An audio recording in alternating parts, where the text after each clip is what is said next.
ભાવનગર શહેરના ઘોઘા ગેટ ખાતે શહેર ભાજપ દ્વારા મૌન ધરણા પ્રદર્શનનો કાર્યક્રમ યોજાયો હતો. કોંગ્રેસના રાષ્ટ્રીય અધ્યક્ષ મલ્લિકાર્જુન ખડગે દ્વારા 5 રાજ્યોની ચૂંટણીના પ્રચારમાં કેરલમ ખાતે ગુજરાતીઓનું અપમાન કરવામાં આવ્યું છે. ગુજરાતીઓને અભણ અને મૂર્ખ કહી અપમાનિત કરવામાં આવ્યા છે.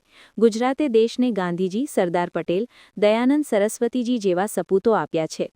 હું ડૉક્ટર હરેશ નાવડિયા, શહેર ભારતીય જનતા પાર્ટી ઉપપ્રમુખ.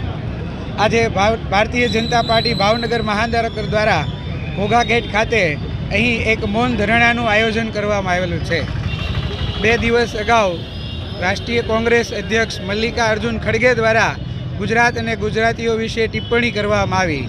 આ અનુસંધાને આજે અહીંયા મૌન ધરણાનો કાર્યક્રમ છે.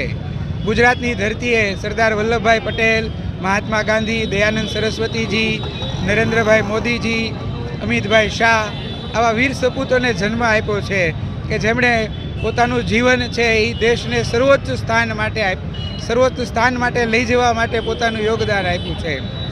તો આ ધરણા અને પ્રેસ મીડિયાના માધ્યમથી હું ગુજરાતની જનતાને કહીશ કે આ કોંગ્રેસને આગામી દિવસોની આપણી ચૂંટણીની અંદર એવો કરકરો જવાબ આપવો જોઈએ કે 7 જન્મ સુધી આપણા ગુજરાતીઓનું આવા કોંગ્રેસીઓ કે આપણું નામ ન લઈ શકે. વંદે માતરમ. ભારત માતા કી જય. ગુજરાતીઓનું આ અપમાન ક્યારેય ગુજરાત માફ નહીં કરે અને આવનારી ચૂંટણીઓ ગુજરાતની પ્રજા તેનો જવાબ આપશે.